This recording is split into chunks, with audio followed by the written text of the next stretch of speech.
If you are able, please stand for the reading of the word. Our scripture reading for today is found in Psalms chapter 139, verses 1 through 24. You have searched me, Lord, and you know me. You know when I sit and when I rise. You perceive my thoughts from afar. You discern my going out and my lying down. You are familiar with all my ways. Before a word is on my tongue, you, Lord, know it completely. You hem me in behind and before, and you lay your hand upon me. Such knowledge is too wonderful for me, too lofty for me to attain. Where can I go from your spirit? Where can I flee from your presence? If I go up to the heavens, you are there. If I make my bed in the depths, you are there. If I rise on the wings of the dawn, if I settle on the far side of the sea, even there your hand will guide me, your right hand will hold me fast. If I say, surely the darkness will hide me, and the light become night around me, even the darkness will not be dark to you. The night will shine like the day, for darkness is as light to you. You created my inmost being. You knit me together in my mother's womb. I praise you because I am fearfully and wonderfully made. Your works are wonderful. I know that full well. My frame was not hidden from you when I was made in the secret place, when I was woven together in the depths of the earth. Your eyes saw my unformed body. All the days ordained for me were written in your book before one of them came to be. How precious to me are your thoughts, God. How vast is the sum of them. Were I to count them, they would outnumber the grains of sand. When I awake, I am still with you. If only you, God, would slay the wicked. Away from me, you who are bloodthirsty. They speak of you with evil intent. Your adversaries misuse your name. Do I not hate those who hate you, Lord, and abhor those who are in rebellion against you? I have nothing but hatred for them. I count them my enemies. Search me, God, and know my heart. Test me and know my anxious thoughts. See if there is any offensive way in me, and lead me in the way everlasting. This is the word of the Lord. Please be seated. Thank you, Taylor. All right. Hey, good morning, everyone, and welcome to Hope Church. My name is Drew. I'm one of the pastors here. What a great privilege it is to be here with you all. It's actually been a few weeks since I've been here. My wife and I and our family, we are actually away in Asia. Every year, my wife's aunt actually sponsors us to go to Asia, to be there in South Korea and in Seoul, also to visit my family, as well as to visit different missions partners that we're able to kind of see and encourage, hopefully, and them to encourage us. There's a missions organization called Footstool, which some of you have heard about when we talk about extending hope, which is our initiative to serve kind of the global needs that are happening in the 1040 window. And in addition to that, I also had an opportunity to go visit Indonesia. So while I was in Indonesia, I was there serving a church that we've partnered with Emotional Healthy Discipleship called Apostolic Generation Church, which was a tremendous kind of time to be there in Jakarta. In fact, here's a picture of my time in Jakarta. It was my first time in Indonesia. And this is a church, an incredibly diverse church right in the heart of Jakarta that's doing some incredible work, not only with community development, but also in birthing a unique, diverse community right in the heart of Jakarta. With Emotional Healthy Discipleship, we've partnered with this church in some incredible ways, and it was just such an honor to be there on behalf of our church. And so I just want to say thank you for many of the global efforts that we're able to do as a church. Earlier this summer, some of you have heard about the work that we're doing in Mexico. There's work that's happening really all over the world, in the Philippines and in other places that you'll hear about, that we've been able to partner with and serve not only globally but as well as locally. So I just want to say thank you for all your support. This church sent their greetings saying that they were so encouraged by this. Now, one of the such things that's actually happening for us, our efforts to not only be a church that serves the city but also serves the world, is many of you know that my role, I also serve as a president of an organization called Emotional Healthy Discipleship. And this fall, we're actually hosting a global leader conference, which we actually have not held in many years. This will be the first time that we're hosting it in Manhattan. It's going to be September 30th to October 1st, so later this fall. And we're very excited about this. We're going to be hosting leaders from all over the world, from Bulgaria, from the UK, from places like Indonesia, as well as from states like Texas. There are leaders coming in from all over. So far, we have over 550 pastors and leaders registered. And here's the thing, we would love for our church community, if you would be willing to volunteer with us in any way, we would love to have you. It's a way to encourage different pastors and leaders as we go about trying to, again, serve the global church in all the beautiful and wonderful work that's happening there. So, with that said, just want to say thank you for all of your efforts and your support in what's happening globally and the ways that you all have been involved in that. So with that said, I do want to say we've been in this sermon series in the book of Psalms. And if you know anything about the book of Psalms, you know that historically the Judeo-Christian faith had this songbook and has this songbook that in many ways was the main guiding songbook for not only the church, but the people of Israel.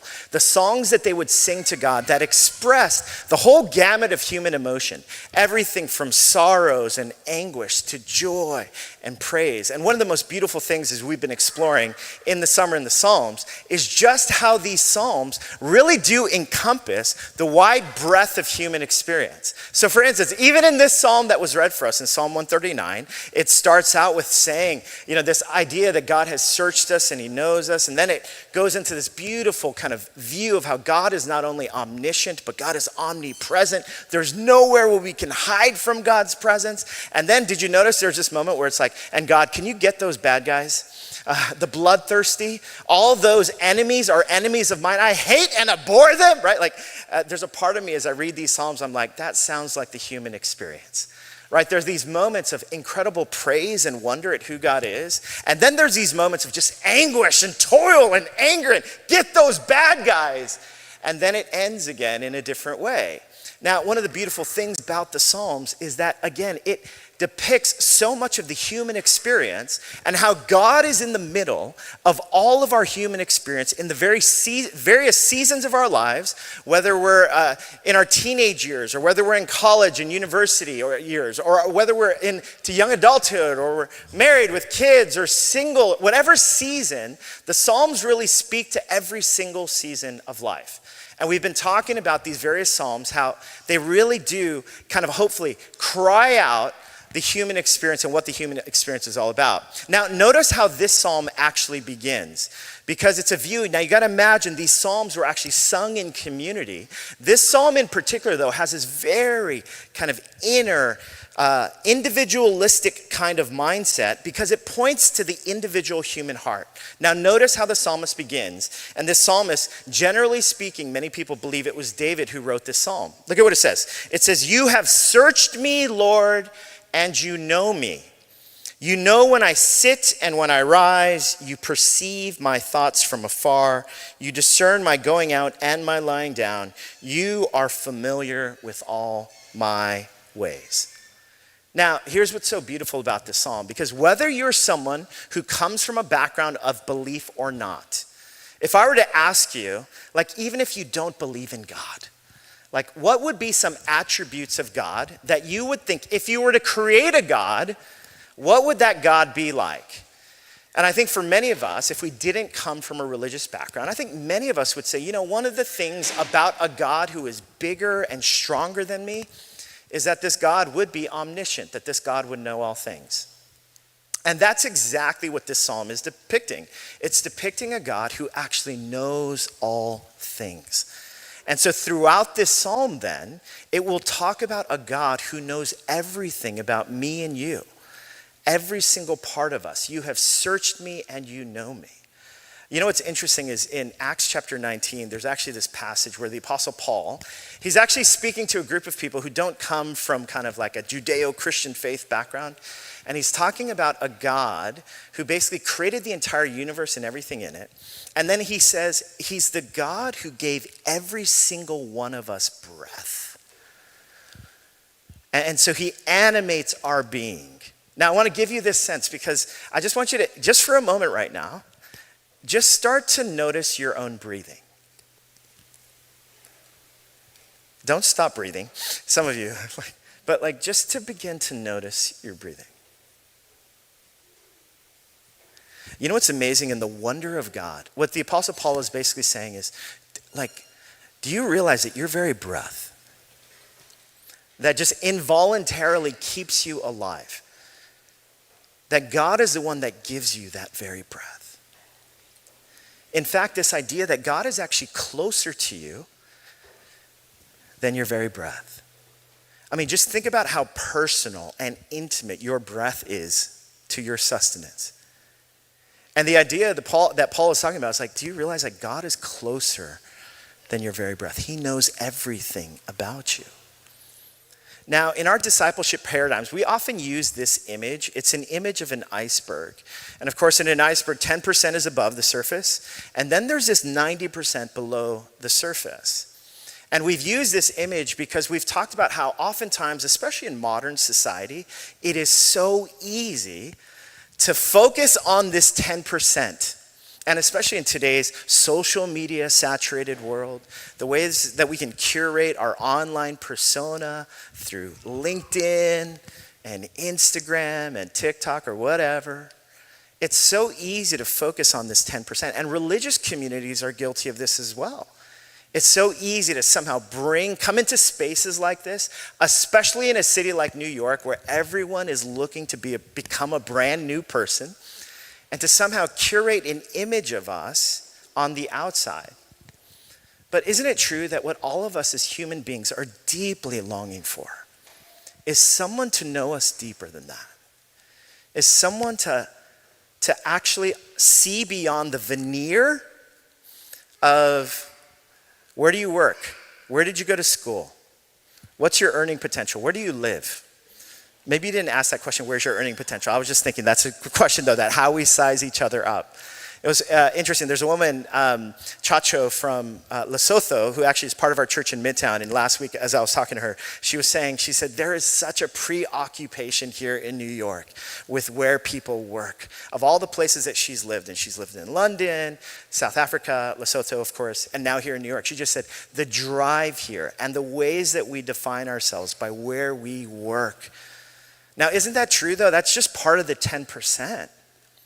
But there's a longing for someone that knows us deeper. I mean, isn't that true when it comes to especially the people that we want to be around, the people that we want to love us and that we want to love as well? And in many ways, this iceberg is an image. This is what the psalmist is saying. This is what David is saying. David is saying, like, you have searched me and you know me. You know every part of me. There is nowhere I can run from your presence. Now, here's what that means. Whether this is your first time to Hope Westside or whether you've been here for a while, and the ups and downs of life that happen to all of us, some of us when it comes to the struggles of parenting, some of us when it comes to like the state of our relationships or the relationship with our parents, some of us when it comes to some of the anxieties that we hold about the future, about our job situation or our job prospects. Some of us when it comes to financial worries. I just want you to know, like, though it might feel like there are secret parts of you that perhaps other people in this space don't know, I just want you to know that the God of the universe, who is closer than your very breath, is actually here and knows all things. There's nowhere and no way you can actually run from his presence. Now, here's what's interesting, because in the scriptures, there's actually this literary device that's used often. Usually, and it's called an inclusio. Can I hear you say inclusio? That's right. An inclusio, the way that it works is a passage starts out with a theme, and then it ends with a theme. And basically, by having that sandwich in a passage, it's emphasizing what are the main points in this scripture. Well, so you saw how this passage begins with, you have searched me and you know me. Like this idea that it's past tense, present past, like you have done this, you have searched me. But look at what it says at the end of the passage. At the end of the passage, look what the psalmist writes. It says, search me, God, and know my heart. Test me and know my anxious thoughts. See if there is any offensive way in me, and lead me in the way everlasting.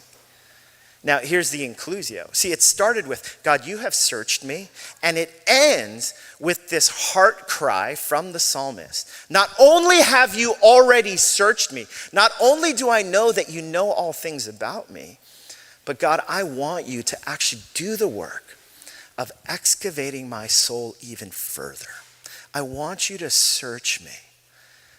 And I want you to bring to my own awareness every part of me that is untoward, every part of me that I want you to take inventory of my soul. Do you notice it moves from this idea of you have searched me, and it ends though with this invitation that each one of us are to be the kind of people who are actually longing from God to actually do the work of self-awareness in each of us. That in each of us, we ask God, bring to light the parts of me that are hidden from others, the parts of me that are blind to others. Bring to light the things that I need to become self-aware of.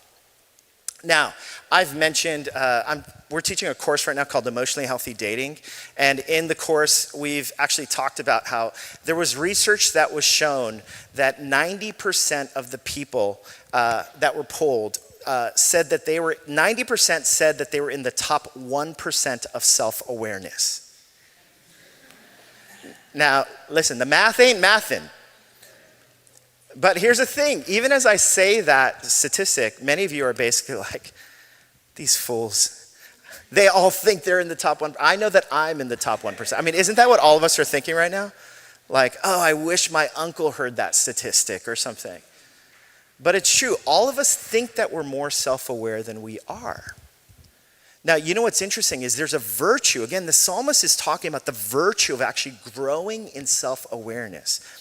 Becoming aware of the things that perhaps God wants to bring to light. And that's what this psalm is about. Now, I've shared this diagram before. It actually comes to us in 1955. Joseph Luft and Harrington Ingham, who are psychologists who have worked in organizational psychology, they actually developed this thing called the Johari window. And the Johari window, it's actually taken from their names, Joseph Luft and Harrington Ingham. That's why it's called Johari.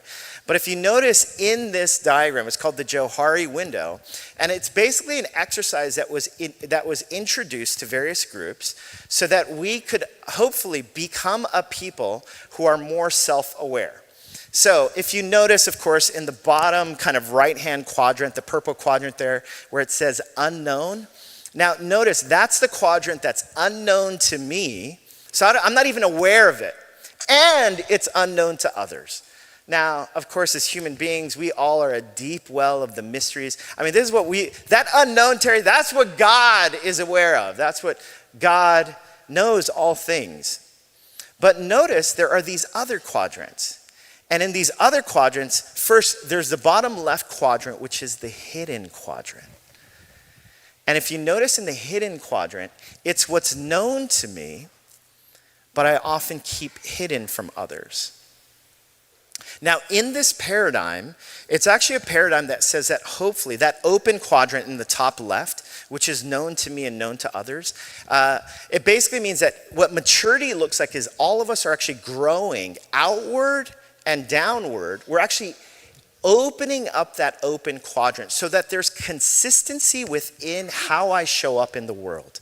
There's a consistency between my private life as well as my public life. There's a congruency and integrity with how I show up in the world. Now, the thing is, with this hidden area, though, I mean, the reality is this hidden area, these are the things that, again, I know what to curate in my socials, in my profiles, but there are parts of me that I want to keep hidden from people. And the idea behind this, though, is what growth looks like is that hopefully I'm someone who, when it comes to the hidden parts of my life, I'm increasing in allowing appropriate people into those areas. Now, notice I said appropriate people. I'm not saying like, hey, everyone, come on up here. Let's share our deepest, darkest sins that you've kept hidden from everyone, right? That's Jeff's job. No, I'm just kidding. That's not Jeff's job. But right, like, it's appropriate for us to do this with specific people. That's why the book of James, it says, confess your sins to one another and you will be healed. Because there's an idea that I'm healed when certain hidden parts of my life are revealed. So, what does this look like, though, to actually begin to grow in this area? Hopefully, it's growing in a community. And remember, these Psalms were sung in community. It's growing in this communal aspect where, with appropriate others now, the parts that are hidden in me, I can now let them be known. Now, here's the thing. I actually grew up in a background where the cultural value was actually keeping things hidden. I mentioned we just came back from Asia, and in Asia, there's all sorts of studies have been done about Confucian culture and the public and private, and how oftentimes so much of the culture is about saving face and not being full of shame and things like that. I mean, I remember growing up in our household, and I had 3 older brothers, and I remember there was one time where our house was kind of under construction, and the door was open in front, but I was in a fist fight with my oldest brother. Well, really, I was getting pummeled by my oldest brother. Okay, he was 3.5 years older than me, and so he had me in a headlock, and he's just wailing on me. And I just remember, I'm like bracing myself. He's yelling at me. I'm yelling at him. My mom, meanwhile, is like, "Stop it!" She's going hysterical. She's yelling. She's like, "Stop it, Stephen," who's my oldest brother. "Stop it! Stop hitting him! Stop hitting him!" And I'm just like, "Oh, I hate you!" And I'm trying to punch him back. And then I just remember in the middle of this, like I looked up, and there in the doorway was this guy, this stranger that had just appeared there, and he's watching us basically in this massive fist fight with one another. And so as I see him, my mom, she stops and she sees him too. And my mom she goes, "Stop it, stop it." She goes, "Oh, they're just playing right now. They're just playing. They're just playing. Oh, they're so funny. They're so funny." Meanwhile, I'm like, "Help me," like. But I mean, but that was kind of the cultural value for me. Is you don't like share anything that feels vulnerable or anything that would bring shame to our family. So as a result, most of the ways that I've grown up when it comes to especially things that I might feel shame over, addictive behaviors. I've mentioned in university when I was addicted to pornography, or like there were ways in which there were things that, again, I kept hidden from people.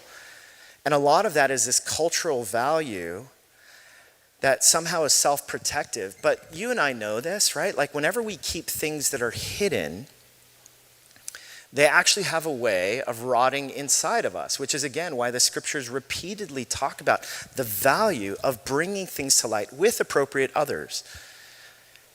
And to not keep those hidden things actually just to ourselves.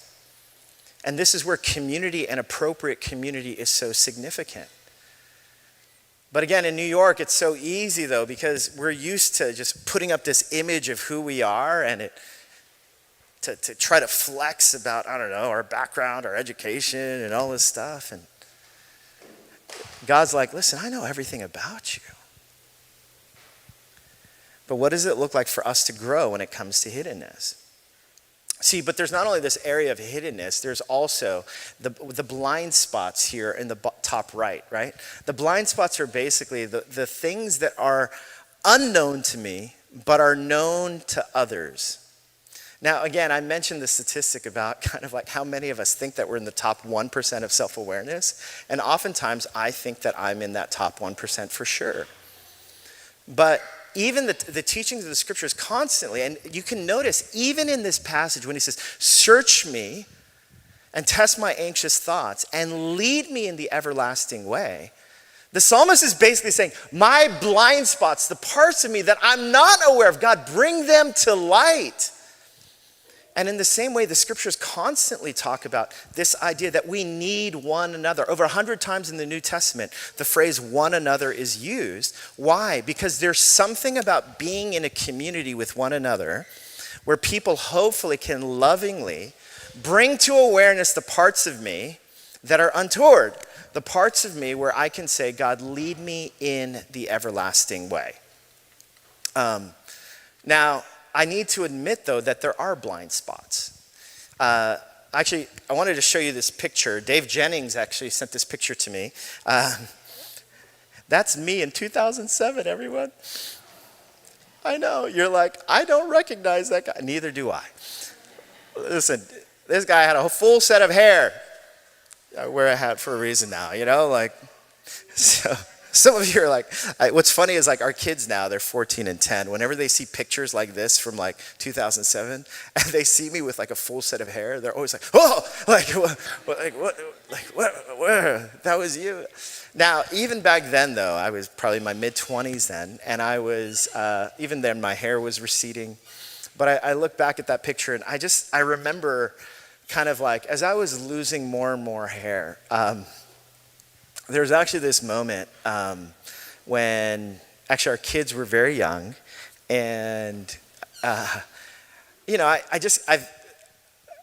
like even to this day I keep holding on to this idea that I like have hair, like see I have hair on the sides, and there was this one picture that my wife and I were looking at as we were looking at kind of like the history of our church, and there was this one aerial shot of this picture of like all of us in this new church that we were starting. And, we're recognizing all these people like, oh my God, reminiscing about this picture.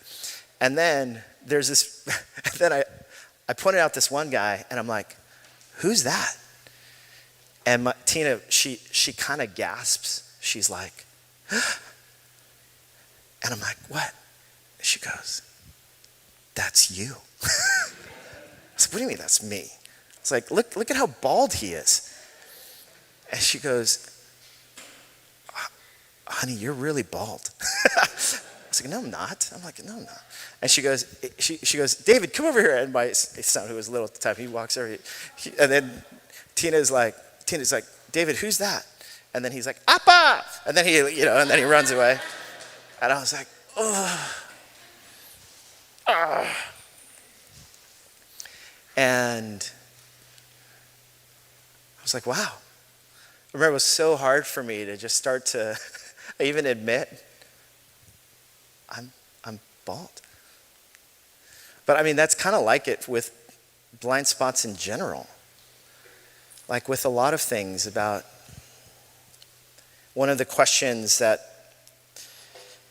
we've often encouraged couples, especially when we go level 2 when it comes to like growing in emotionally healthy relationships.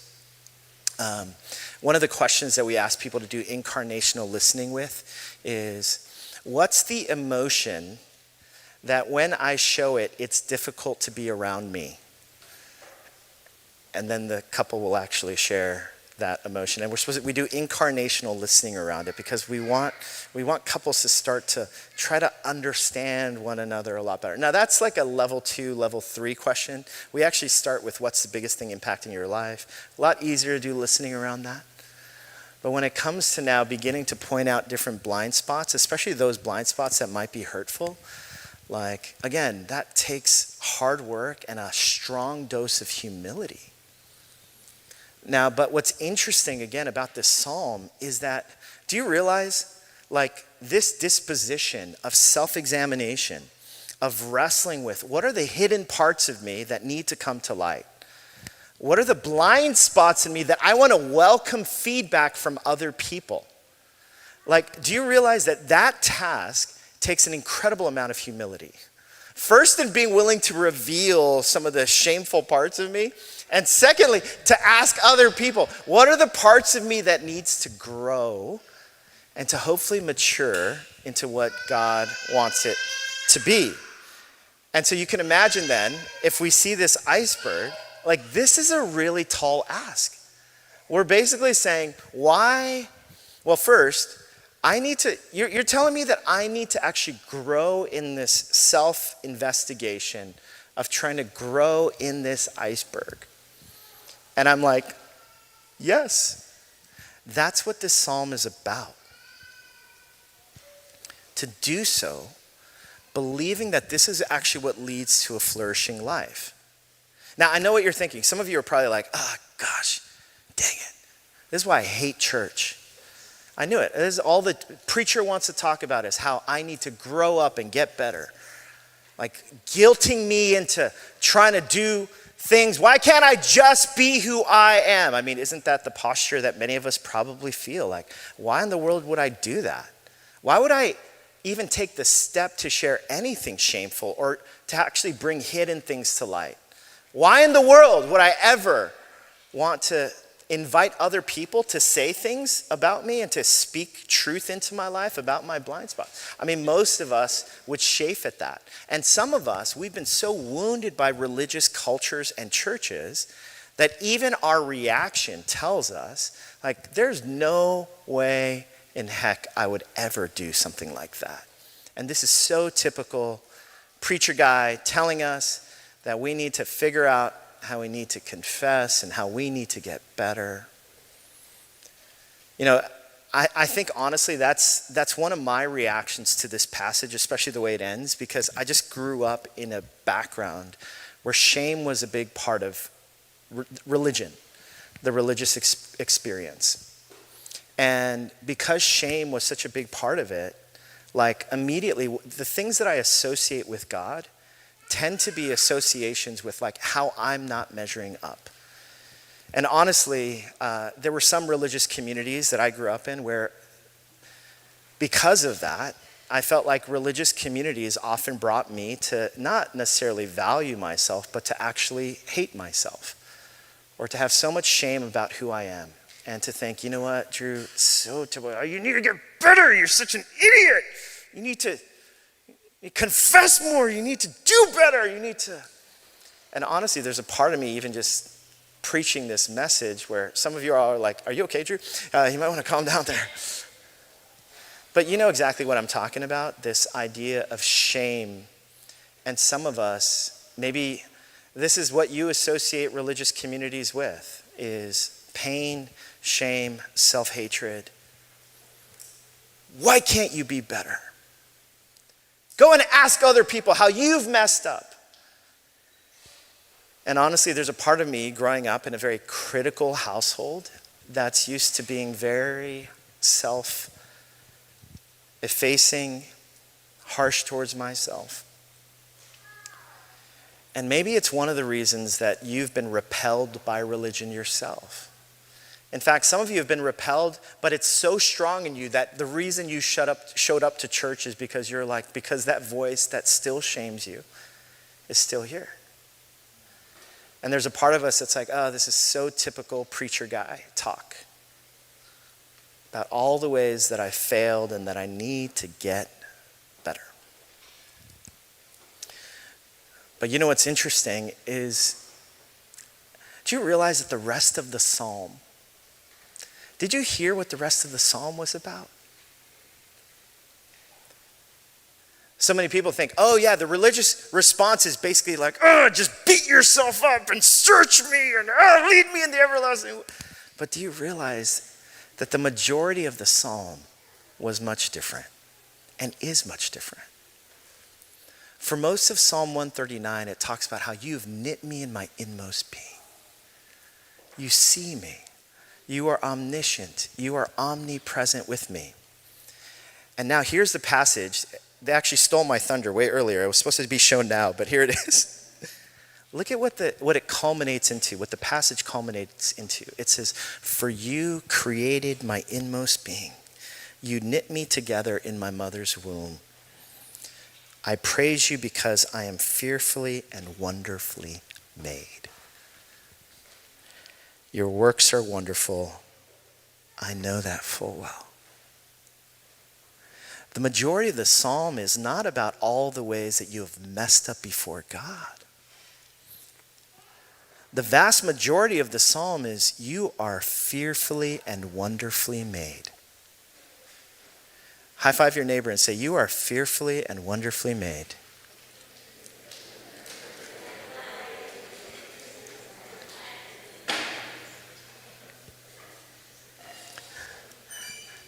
A little awkward, but nonetheless. Now, isn't that interesting? Because again, this psalm has this incredible balance of, like, on one hand, it has this yearning, this yearning, God, please, would you search me and would you know me? And at the same time, it has this incredible affirmation of you are fearfully and wonderfully made. And the heart of God is not one that is continuing to condemn us and to drive us into the ground and into submission. It's actually the heart of a creator who looks at us and says, you are wonderfully, fearfully made. A few years ago, Dove Beauty did this commercial, which we're going to show in a moment. And we share this at one of our marriage investment weekends. And we actually share this video because it's an incredible invitation and, I believe, experiment on oftentimes the harsh ways that we tend to view ourselves. And in this case, in particular, it's for women and how women so much have been conditioned to be so harsh towards ourselves.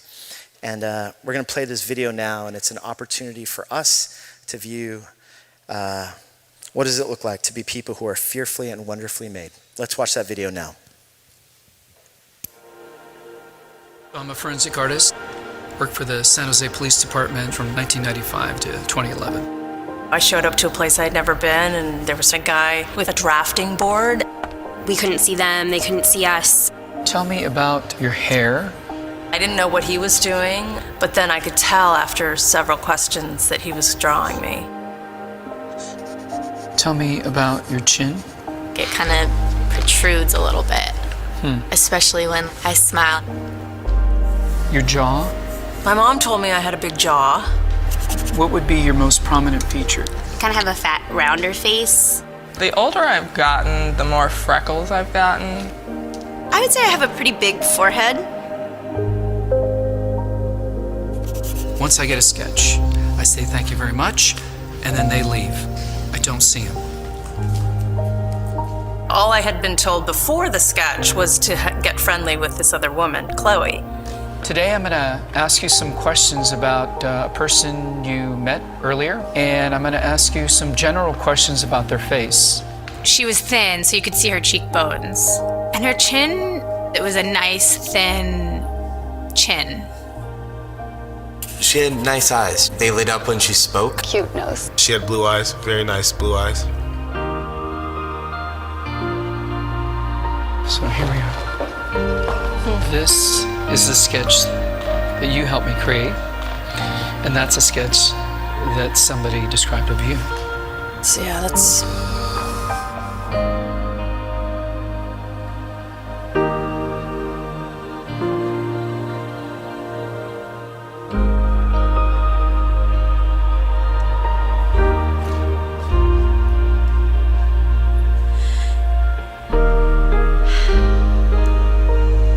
She looks closed off and fatter, sadder too. The second one looks more open, friendly, and happy. I should be more grateful of my natural beauty. It impacts the choices and the friends that we make, the jobs we apply for, how we treat our children. It impacts everything. It couldn't be more critical to your happiness. Do you think you're more beautiful than you say? Yeah. We spend a lot of time as women analyzing and trying to fix the things that aren't quite right. And we should spend more time appreciating the things that we do like.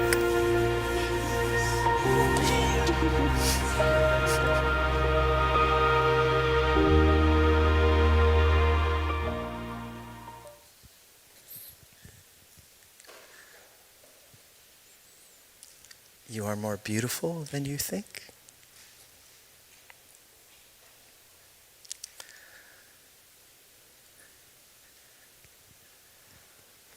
High five your neighbor and say, you are more beautiful than you think.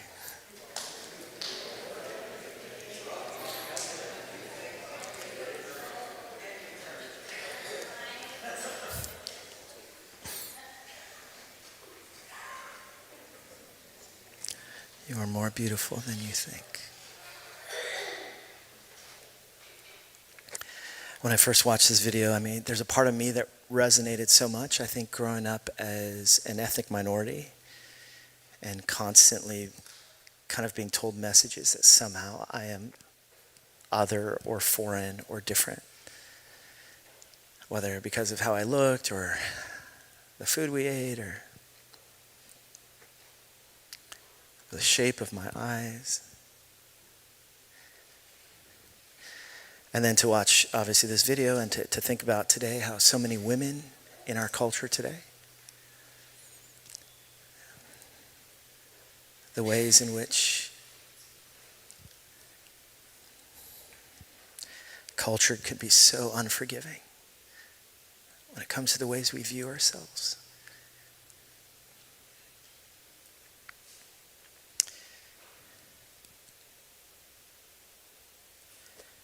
And it's so easy for us to have imposter syndrome or to think about all the ways in which we're deficient. What's so amazing about this psalm is that the God who knows everything about you, you cannot hide from God's presence. He's closer than your very breath. And this God says you are fearfully and wonderfully made.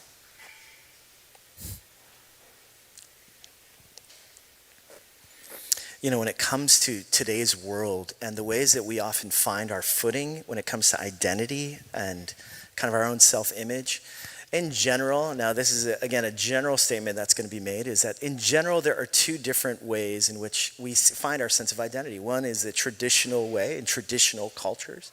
Traditional cultures, we find our identity in what other people say about us. So in what my family, what generations of Hyuns would say about me and how I've shown up in the world, what school I went to, have accomplished so much. And in a lot of traditional cultures, so much of it is you're defined by how you perform based on what other people say about you.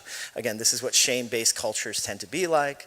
Traditional cultures are you are what your family says you are or who other people say you are. Now, it's a lot to live up to. Now, in other ways, there's modern cultures though. Now, modern cultures actually are not like, hey, you're not, forget about what other people think of, forget about what your family has to say about you. You're not defined by your family, you're defined by yourself. And in modern culture, so much of it is like, you just self-actualize, believe in yourself. And when you can show up believing in yourself, that's when you can find your source of identity and power and freedom to show up in the world as your fullest self. Now, the problem with both of these different kinds of paradigms, of course, in a traditional culture, you and I know that it can be so fluctuating and flippant. To actually continue to strive, to try to live up to what your family wants of you, what other people think you should do. What the cool kids think you should do. It is insufferable trying to live up to that standard. And in the same way, modern cultures are so fluctuating. Even in these Psalms, we've seen it, the ups and downs of life. So many of us, it's hard for me to find my own sense of self-worth and to continue to muster up enough energy and power and fortitude to do this. Both are fluctuating. So where do we find the kind of solidity, like the kind of firmness of identity that doesn't come from what other people think or doesn't come from just a self-generated, self-actualizing kind of persona? Where do we find it? See, in the Christian faith, this is what faith means. We find it in a God outside of ourselves, the God who knows all things, the God who is present in every way, the God who is closer to you than your very breath, the God who sees you're getting up, you're going out, coming up, going down, this God. We find our identity in this God, the God who says you are fearfully and wonderfully made. Now, what about this part though, about anything that is offensive to you, God, lead me in the everlasting way? Well, here's the thing. God would show you that you are fearfully and wonderfully made by sending Jesus in the world. I mean, this is God's mission, to actually come into the world because of his love for us, that the God of the universe would come on this rescue mission for me and for you, just to demonstrate to you and to me just how valuable and fearfully and wonderfully made you are. That's what Jesus came for. That's the story of his miraculous love. That's the beauty of the Christian story. Now, in the midst of the beauty of that Christian story, though, and here's what Tim Keller would say. He says, you are actually more sinful than you dare to believe. That's one part of it. You're actually, in your iceberg, there's actually worse things. Sorry. But in the midst of being more sinful than you dare to believe, you're actually more loved than you dare to hope. Because in this God, there's one who has loved you enough that despite whatever failures, whatever imposter syndrome, whatever mistakes you've made in your past, there's a God who actually loves you enough that he would die for you to demonstrate that his love is stronger than your sin, is stronger than all those self-effacing, defeating thoughts you might have. There's a God who says you are fearfully and wonderfully made. You are more loved than you ever dared to hope.